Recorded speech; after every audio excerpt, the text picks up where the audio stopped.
Hello everybody, this is Kyle of Church on a Budget PH that aims to help churches become efficient and effective.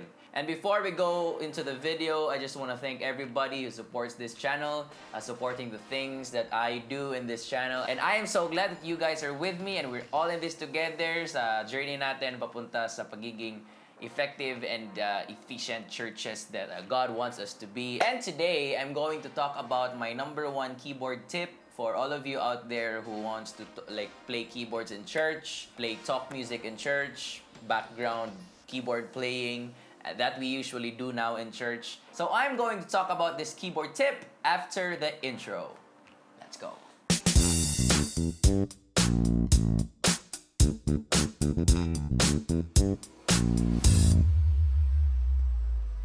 So a little background about myself. I am a church kid and my mother is a worship leader, and so throughout the years, I've been regularly going to church. Like I have to be in church because my parents are leaders in church, but dun ko na laman kung what the church is all about, the music that we play, Don Moen and all of the integrity music stuff and these Christian songs, Amazing Grace, As the Deer, Thank You Lord, and ano pa ba mga classic songs na alam natin dati.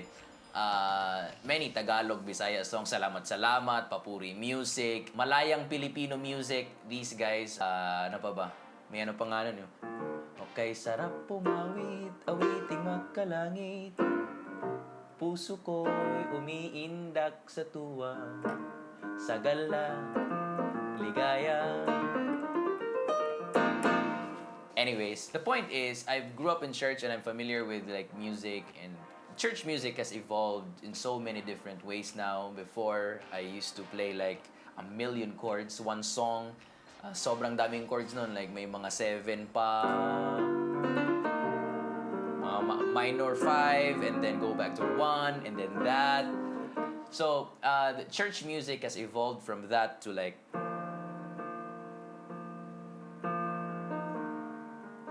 So, it's different. It's different. But one thing remained the same. We, as a church, like to have talk music. Now, talk music to me is yung nangyayari after na nag-word si Pastor Ed. So, Pastor is like, come on, let's go to church. Super science si Pastor. Talk music happens when yung papatapos na si Pastor. Before he ends the sermon, before he ends his talk, you come up as keyboard player. Most of the time, keyboard player I want the keyboard player in. And then papasok yung keyboard player and then we'll play just chords.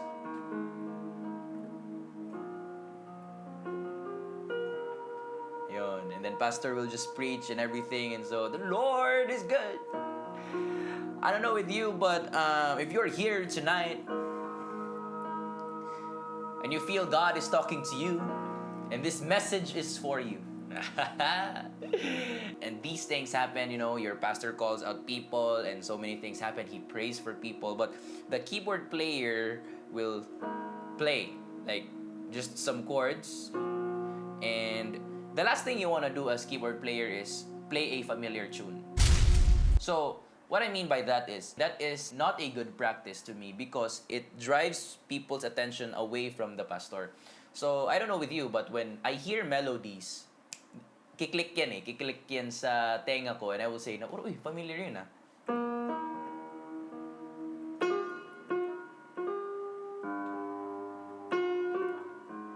Yan. If you play that when the pastor is talking, sigurado yan. From here, yung congregation na nakikinig sa pastor nyo, amen. The congregation will just, ay, Amazing Grace yun ah. Number one tip as keyboard player, don't play a familiar tune. Just don't do it. You will divert the attention of the congregation from your pastor to you. So, here is one thing I do and I'm going to share it to you now. As keyboard player, before ka nag-learn ng keyboard, I'm sure you learned the do, re, mi. Ayun, do, re, mi, do, re, mi, fa, sol, la, ti, do, do, di, do, mi, do. Okay, you're familiar with that. I know you know that. But this exercise right here is the very foundation of the things I do, yung nakita nyo sa intro kanina, which sounds like this.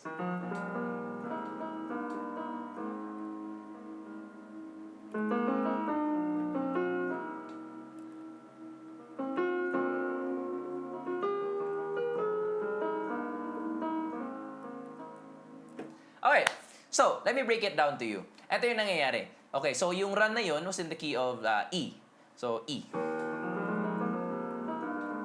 Which is my favorite key, by the way. Thank you, Israel, A New Breed. E na yung favorite key ko because most of his songs kasi is in E. And that was the time when I learned playing piano or keyboard. So, yun. E na yung favorite key ko. But, eto. So, yung exercise na yun, or yung runs na yun, or yung tunog na yun, just comes from the basic do, re, mi na foundation. What do I mean by that? Ito yung nangyayari.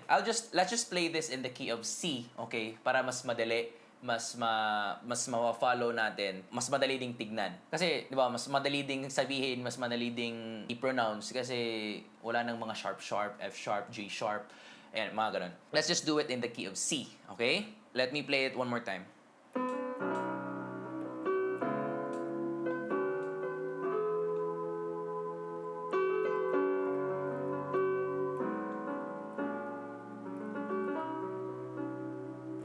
So, as you can see, kung narinig nyo, no, the bass note or the left hand, etong left hand na to, is just going from C, D, E, F, G, A, B, tapos C. What is that? That is like the do, re, mi basic. So, sinasabi ko sa inyo, you can use that sa talk music. Now, bakit ganun siya pakinggan? When you listen to it, hindi siya basic pakinggan. Hindi siya, alam mo yun, parang hindi siya parang exercise pakinggan. Hindi siya parang, alam mo yun, practice pakinggan. Because of the right hand. So, ito kasi yung nagpa-flower.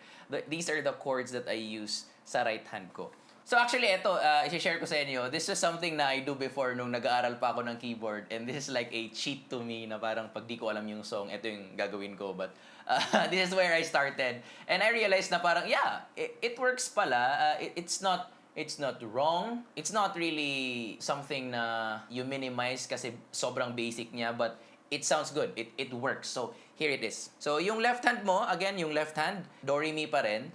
But yung right hand will do a C chord.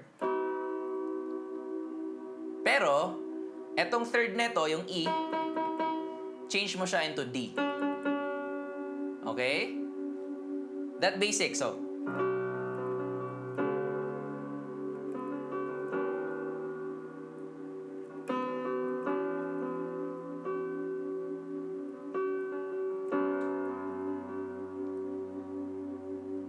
Punta ka sa octave.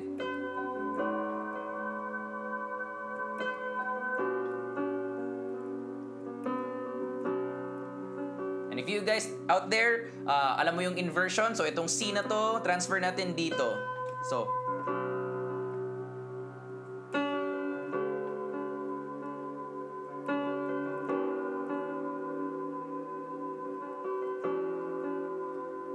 balik ka sa original. Invert.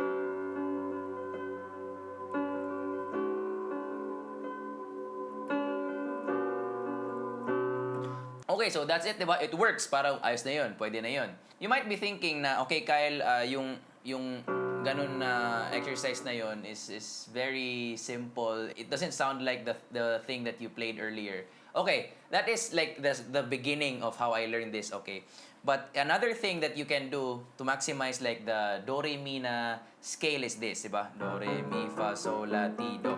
So, assign chords, okay? Assign chords. So, for example, dito sa C, pwede kong i-play yung first chord natin, like C suspended 2. Okay? Ito yung tawag sa chord na to, C suspended 2. Then, pagpunta mo sa D, use a D minor 7. Yun, it feels big, okay? So, C. Okay? Tapos, pagpunta mo sa E, dito ka sa C2 na inversion, C suspended 2 na inversion. Yan. Tapos pagpunta mo sa F, try mo yung F, suspended 2 naman. Diba? So, assign chords. Tapos pagpunta mo sa G, go with a, like, balik ka sa C suspended 2. Ayan. You can use that. Pag A, punta ka sa A minor 7. Tapos sa B, gawin mo yung G suspended 2. Ayun, inversion. Ayan. And then back to C. So when you play it all together, C suspended 2, D minor 7, tapos balik ka sa C suspended 2, and then F suspended 2, tapos G, or pwede ka ding mag C suspended 2, or A minor 7, and then A minor 7, and then B, yung left hand, tapos naka G suspended 2 ka na inversion. And then back to C. Now, as you can see, this is the secret chord right here. This is the secret sauce. Ito yung talagang nagpapasarap sa tunog na to. It's the chord C suspended 2, F suspended 2, G suspended 2, or just the suspended 2 chord. So, learn that chord. If you are a keyboard player or if you are a guitarist, learn that chord. Like, seryoso. This will change the way you play. This will change the way you sound. Suspended 2 is your secret sauce right there. Okay? Look at that.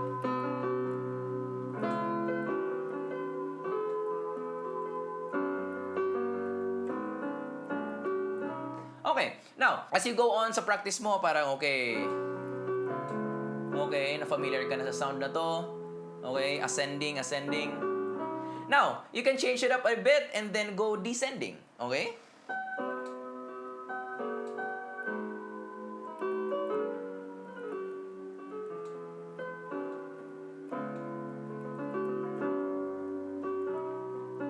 Okay. So, ayun. You mix and match.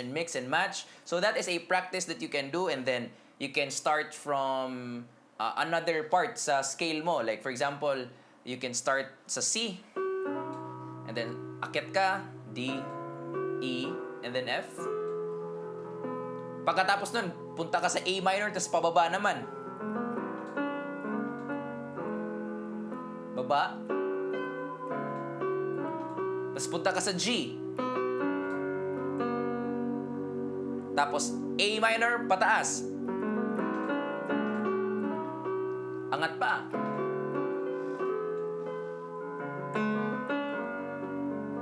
And then C, pababa.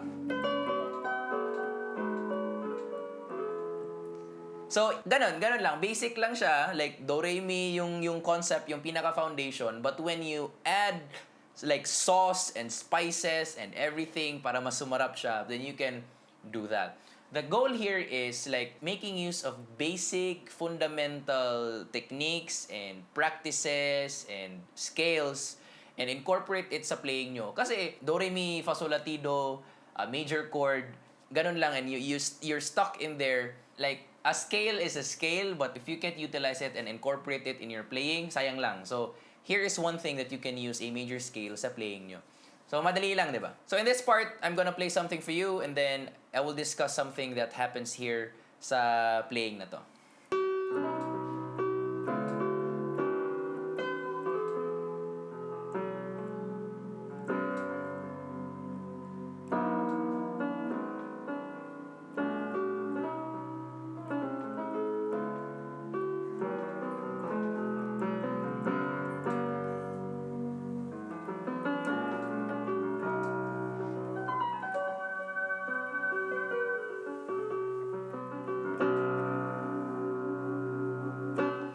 So, ayun. As you can hear it, there's some additional spice, additional chords na naman dun. But the concept stays the same. It, like, do, re, mi pa rin. May mga additional lang. And so, as you progress and practice this over and over again, na familiarize niyo yung tunog nito, this will open up so many doors for you, so many possibilities for you na, okay, what if mag-start ako sa D minor? Or what if mag-start ako sa A minor, pababa? And then, what if mag-start ako sa G? Angat? Alright? So, this will open up doors to you. Like, and then, for example, if mas comfortable ka na sa key, and then you can start adding like passing chords. Like this.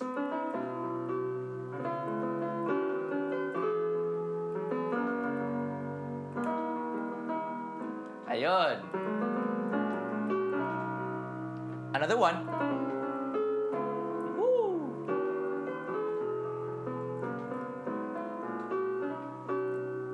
So these things are like additional na lang as you continue and practice this, but the basic fundamental scale is just do re mi. Ayun.